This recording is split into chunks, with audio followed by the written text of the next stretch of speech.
Hello বন্ধুরা, good morning সকলকে। আশা করি সবাই ভালো আছে। আমরা কিন্তু অনেক অনেক ভালো আছি।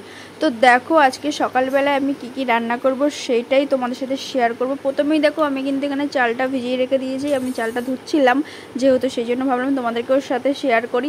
তো এইদিকে দেখো মাছও কিন্তু আমি ফ্রিজ থেকে বের করে কিন্তু জলে ভিজিয়ে রেখে দিয়েছি। এটা কিন্তু রুই মাছ মানে রবিবারে এনেছিল, তোমাদেরকে দেখিয়েছিলাম। আর তারপরে কিন্তু আছে চিংড়ি মাছ। তো আজকে কি রেসিপি করব, মানে কি রান্না করব সব কিছুই শেয়ার করব। তো চলো ভিডিওটা দেখতে থাকো। তারপরে দেখো আমার বস্তাবন্দি করে আমি আলু পটল নিয়ে চলে এসেছি সবজি কাটতে। আজকেই কিন্তু দু রকমের পটলের রেসিপি হবে, ঠিক আছে? তো আজকে আমি পটল আর আলু দিয়ে কিন্তু রুই মাছের ঝোল করব, মানে একদমই মশলা কম দিয়ে। আর করব কিন্তু পটলের দরমা, যেটা আমি রবিবারে করেছিলাম, তোমাদের সাথে শেয়ারও করেছিলাম। আর এই পটলের দরমাটা কিভাবে করতে হয় না করতে হয় কিন্তু আমার সাপোর্ট আইডিতে পুরো মানে ভিডিওটা ছাড়া আছে, প্লিজ তোমরা গিয়ে দেখে আসতে পারো। তারপরে দেখো আমি কিন্তু পটল কাটা স্টার্ট করে দিয়েছি। আর প্রথমে দুভাগ করে নিয়েছি, ঠিক আছে? পটলের দরমা করার জন্য কিন্তু 8 পিস নিয়ে নিয়েছি পটল, আলাদা করে রেখে দিয়েছি। আর হলো তোমার যা যা পটল ছিল বাকি কিন্তু মাছের ঝোলের জন্য চলে গেছে, ঠিক আছে? ওগুলো কাটছি। তো পটল আমার কিন্তু অলরেডি কাটা কমপ্লিট। তারপরে দেখো আমি কিন্তু আলুর খোসাগুলো কেটে নিচ্ছি, মানে ছুলে নিচ্ছি, সরি। তারপরে কিন্তু আলুও কাটা কমপ্লিট গাইস, আলুও কাটা কমপ্লিট হয়ে গেল। তারপরে দেখো আমি কিন্তু পটলের দরমা করার জন্য কিন্তু পটলের ইটাও মানে খোসাগুলো কেটে নিলাম। তারপরে কিন্তু আরেকটা জিনিস আছে, তো চলো তোমাদেরকে দেখাচ্ছি। এই দেখো গাইস, দেখো শুধু পটলের যে ভিতরের মানে জিনিসপত্র আছে অনেক বকচিবঙ্গি, সেগুলো কিন্তু বের করে দিতে হবে। তো সেইগুলো দেখো আমি কিন্তু বের করে দিচ্ছি। আর ওইটা বের করার জন্য কিন্তু একদম সরু জিনিস লাগবে, মানে তুমি চামচ নাও কি যাই নাও, সরু টাইপের, যাতে পটলটা না ভেঙে যায়, মানে চারিদিক দিয়ে যেন না ওর ক্ষতি হয়। সেই কারণে দেখো আমি ছোট্ট একটা মানে পাতলা একদম চামচ নিয়েছি, যাতে ওর কোনো ক্ষতি না হয়, যাতে ব্যান্ডেজ না করতে হয়, সেই কারণে। তারপরে আমার কিন্তু কাটা কমপ্লিট। আর এই রসুন দেখলে আমার এত বিরক্তিকর লাগে কেন জানি না। যতবার ভাবি আমি নখগুলো বড় করবো, এই রসুনই আমার নখগুলো আর বড় করতে দিচ্ছে না। গাইস কি করবো বলো, তোমরাই কমেন্ট করো। তারপরে দেখো গাইস, এখানে রসুন ছাড়াতে দেখো কত স্পিড হয়ে যাচ্ছে না, কত স্পিড লাগছে। আর মানে কি বলবো, এগুলো কাটতে রসুন ছাড়াতে কত টাইম লেগেছে আমার। পুরো রান্না করতে জানো 3 ঘন্টা টাইম লেগেছে, 2.5 থেকে 3 ঘন্টা। সেই 6টা থেকে 9টা পর্যন্ত রান্নাই করে গেছি, রান্না শেষ হচ্ছে না। না গো, ঢপের চাপ দিচ্ছি, 2 ঘন্টাও লাগেনি আমার রান্না করতে। কারণ মাই তো 8টার আগে কাজে যায়, তাহলে ভাবো তোমরা, 8টার আগে আমাকে টিফিন সব কিছু কমপ্লিট করতে হবে। তারপর চলো বাদ দাও, আমি এদিকে দেখো আমার আজকে সকাল থেকে কী যে হচ্ছে। আমি ভিডিও 14 বার, আমার প্রত্যেক দিনেই হয় 14 বার ভিডিও আমি অন করতে যাই, আর হয় না, খালি অফ হয়ে যায়, ঠিক আছে? তারপর কিন্তু আমি দেখো হলুদটা বের করতে গিয়ে কিন্তু আমার হাতে হলুদ পড়ে গেছে, জানি না এর লক্ষণ কি, বুঝলে? হলুদ পড়ে গেলে কী হয় গো, কি কমেন্ট করে বলো তো। তারপরে তোমাদের সাথে বক করতে করতে কিন্তু আমার মাছ ভাজা কমপ্লিট হয়ে যাচ্ছে, সেটা দেখেছো? মাছ ভাজা কমপ্লিট করার পর আমি কিন্তু দেখি সবজি বসিয়ে কিন্তু আমি মশলাও বেটে নিয়েছি। আর মশলা সামান্য জিরে ধনে আর ওই রসুন আদা, আর কিচ্ছু দেইনি, আর কিচ্ছু না। আর খালি দেখো আমাদের গাছের টমেটো হয়েছে, সেটা কেটে দিয়েছি, মানে ছোটো ছোটো বেরিয়েছিল, সেগুলো কিন্তু এখনও দেখো ভালো করে কিন্তু লাল হয়নি, পাকিনি, তো আমি সেটাই কেটে দিয়েছি। আর সামান্য পেঁয়াজ, এটা কিন্তু মাছের জন্য। আর হালকা যে ওর থেকেই অল্প একটুখানি মশলা নিয়ে কিন্তু আমি আজকে পটলের দরমাটা করবো, বেশি মশলা দেবো না। এমনি বুকে ব্যথা পেটে ব্যথা সব জায়গায় হচ্ছে, গ্যাসের প্রবলেম হচ্ছে, ওর জন্য আমি মশলা কম দেবো। পুরোটাই তোমাদের সাথে শেয়ার করছি, তো চলো দেখতে থাকো। তারপরে কিন্তু আমি কিন্তু ওখানে এটা পটলের তরকারিটা কিন্তু ওইদিকে হচ্ছে, ততক্ষণ আমি আরেকটা উনুনে তোমার বসিয়ে দিয়েছি, আমি কড়াই বসিয়ে দিয়েছি অনেকক্ষণ আগেই। আর ভালো করে কিন্তু আমি তোমার তেলটা দিয়ে দিয়েছি, তারপর ভালো করে কিন্তু পটলের মানে হলুদ আর নুনটা যাতে ভালো করে লাগে, সেই জন্য দেখো ভালো করে কিন্তু আমি লাগাচ্ছি। লাগানোর পর কিন্তু আমি পটলগুলো তেলে দিয়ে দেবো। আর ওটা কিন্তু আস্তে আস্তে ভাজতে দেবে, যাতে পটলটা ভাজতেই যাতে মানে সেদ্ধ হয়ে যায়, ঠিক আছে? তো তারপরে দেখো আমি পটল একটা করে ভাবছিলাম কি 3-4টে করে ভাজবো, তারপরে না, সব আস্তে আস্তে যখন ভাজবে সব কটা কিন্তু 8 পিসই আছে, বেশি করে তেলটা দিয়ে দিয়েছিলাম, ঠিক আছে? দেওয়ার পর কিন্তু আমি এদিকে সব কটা পটলেই দিয়ে দিই। দেওয়ার পর কিন্তু আমি ঢাকা দিয়ে আস্তে আস্তে ভাজি। তো তোমরা দেখতে থাকো পুরো ভিডিওটা। আর এর রেসিপিটা বারবার বলছি, রেসিপিটা যদি জানতে চাও আমি কিন্তু তোমাদেরকে লিঙ্কও দিয়ে দেবো, ঠিক আছে?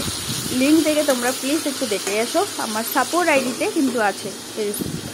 তারপরে কিন্তু গাইস অনেকক্ষণ পরে চলে এলাম, আমার অনেকটা রান্না কমপ্লিট হয়ে গেছে। আর এইদিকে দেখো আমি কিন্তু অনেক কাজ করে ফেলেছি, এদিকে মশলা টশলা সব মানে ভালো করে ভেজে ঠেজে সব কিন্তু আমি পুরটাও ভালো করে ভরেও দিয়েছি পটলের ভিতরে। এইদিকে দেখো আমার পটলের কিন্তু পটল মানে মাছের ঝোলের এটা মশলাটা এখন কষানো হচ্ছে। আর মাছটাও তোমাকে তোমাদের দেখাচ্ছি।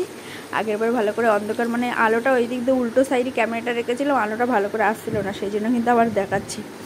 তো দেখো আমি কিন্তু ওই মানে চিংড়ি মাছটা যখন প্রথমে তেল দিয়ে ভেজে নিয়েছি, ভেজে নেওয়ার পরে কিন্তু সামান্য ওর থেকে এই যে জিরে ধনে শুকনো লঙ্কার গুঁড়ো আর হলো মানে পেঁয়াজ, হালকা সামান্য পেঁয়াজ আদা বাটা ওর থেকে অল্প দিয়ে কিন্তু আমি চিংড়ি মাছটাকে ভালো করে ভেজে রেখে দিয়েছি। আর ওটা ঠান্ডা হয়ে গেলে ওর ভিতরে ভরে নিয়েছি। আর এইদিকে দেখো তারপরে কিন্তু ওই যে হালকা যে মশলাটা ছিল ওটাই আমি হালকা জল দিয়ে কিন্তু ধুয়ে কিন্তু আবার দিয়ে দিয়েছি। আর সামান্য হলুদ আর লঙ্কার গুঁড়ো আর নুনটা না দিলে একদমই হবে না, স্বাদ মতো নুন দিতে হবে। দেওয়ার পর কিন্তু আমি একটু ভালো করে ফুটে দিই, যতক্ষণ না মশলা দিয়ে তেল ছাড়বে ততক্ষণ আমি মশলাটা ফুটিয়ে নিয়েছি। আর তারপরে ওইদিকেও কিন্তু ওই কড়াতে কিন্তু ওই তরকারিটা হচ্ছে, আমি তোমাদের দেখাতে পারছি না ভালো করে, কারণ এইদিকে উল্টো সাইডে মানে ক্যামেরাটা এমন জায়গায় রেখেছি না মানে আলোটা আসছে না, তবে ওই সাইডে রাখলেও আলো আসছে না, এই সাইডে রাখলেও আলো আসছে না, ওর জন্য এই প্রবলেমটা হচ্ছে।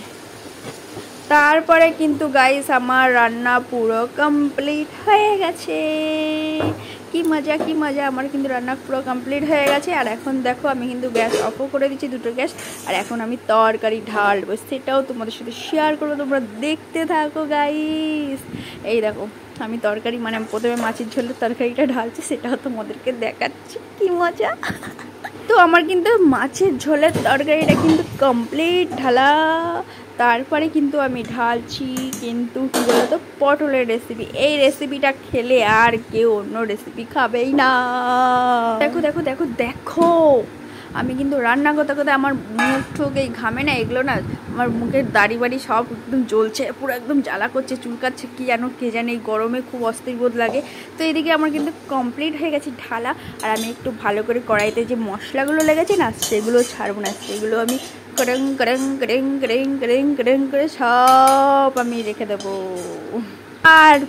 তারপরে দেখো গাইস, তারপরে এবার দেখো আমি তোমাদেরকে আলোতে ভালো করে দেখাচ্ছি, এবার দেখো দেখতে কেমন লাগছে। তো তোমাদেরকে আগে দেখে নাও রেসিপিগুলো, তারপরে নামগুলো বলবো, ঠিক আছে? আবার নামগুলো বলবো, সবাই খালি বলবো এই মেয়েটা পাগল আছে, কী সব ভিডিও করে, মাথা মুন্ডু কিছুই বুঝতে পারি না। তো গাইস আমি এরকমই আছি, হাফ পাগল আছি। তো গাইস দেখো প্রথমে তোমাদেরকে দেখাচ্ছি, এটা কিন্তু পটল আলু দিয়ে প্লেন ঝোল রুই মাছের। তারপরে আছে কিন্তু এটা মশলা চিংড়ি, মানে একটু মশলা দিয়ে চিংড়ি মাছটা ভালো করে ভাজা। তারপরে আমার বাবুর জন্য দেখো একটা পেটির মাছ ভাজা করে রেখে দিয়েছি, ও ঝোলে রাখলে খুব ঝাল লাগে। তারপরে কিন্তু ছিল পটলের দরমা। আর এইদিকে দেখো আমি কিন্তু টিফিন গোছানো স্টার্ট করে দিয়েছি, মা যেহেতু কাজে যাবে তো আমি টিফিন গুছিয়ে কিন্তু তারপরে বাসন মাজি, কারণ এদিকে বাসন মাজতে মা আবার বেরিয়ে যদি যায়, ওই জন্য আমি আগে টিফিনটা গুছিয়ে নিই তারপর বাসন মাজি। তো এদিকে দেখো আমার ভাত কিন্তু কমপ্লিট গুছানো। তারপরে কিন্তু আমরা সবাই খাবো চিংড়ি মাছ, তা মা খাবে না, ওর জন্য মাকেও দেখো অল্প দিয়েছি, সবাই অল্প অল্প খেলেই খুশি। তো সবাইকে দিয়ে দিয়েছি, দেখো মাকে দিয়ে দিয়েছি, ঠিক আছে? সবাইকে দিয়ে বলছি, সবাই কেউ খাইনি এখনো, সবাই মাকে দিয়েছি, ঠিক আছে? তারপরে দেখো পটলের গ্রেভিটা একদমই কম হয়ে গেছে, অন্য দিনের থেকে একদমই কম আজকে, যেহেতু আমি মশলা কম দিয়েছি, তোমাদেরকে আগে দিয়েই বলে দিলাম। এই দেখো অল্প, তো যাই হোক সবাই। আর এমনি এই পটলের দরমাতে না মশলা অতটা লাগে না, হালকা পাতলা গ্রেভি হলেই চলে যায়। তো তারপরে কিন্তু পটলের দরমা দেওয়ার পর কিন্তু গাইস পটলের দরমা দেওয়ার পর কিন্তু আমি মাছের ঝোলে চলে এসেছি। আর এইদিকে দেখো আমার এক সাইডে মাছ আছে, আমি কিন্তু মাছ খুঁজে পাচ্ছি না, কী কারণে জানো? সামনের মাথায় আমার ক্যামেরাটা রাখা, আমি ফোনে ক্যামেরার দিকেই আমি তাকিয়ে দেখছি, কিন্তু আমি মাছ খুঁজে পাচ্ছি না। তারপরে কিন্তু এক পিস দেখো আমি মাছ লাস্টে খুঁজে পেয়েছি, আর সেটা দিয়েছি। এইদিকে আমি পরে দেখছি যে এইদিকে মাছ আছে, হ্যাঁ, আর আমি গেলে ওই দিকেই খুঁজে যাচ্ছি। তো যাই হোক আমি মাছ দেওয়ার পর দেখো আমাদের বাড়িতে, তোমাদেরকে বলেছিলাম আগে একটা ভিডিওতে যে আমাদের বাড়িতে কিন্তু অনেক দই, মানে আমার বাবুর জন্য দই নেওয়া হয় 1 কেজি করে। তো সেখান থেকে আমার বাবু সামান্য খায় আর বাকি সব দুধ বেঁচে যায়। সেই দই দিয়ে দেখো খাঁটি গরুর দুধ, আর পুরো একদম ঘি, মানে ঘি, এই দুধে যদি ঘি বসানো হয় না কি বলবো। আর দেখো পুরো একদম আঠা আঠা, পুরো একদম গাঢ় হয়ে গেছে। জাস্ট বেশিক্ষণ রাখিনি, 4-5 ঘন্টায় দেখো এতটা মানে ঘন একদম গাঢ় হয়ে গেছে।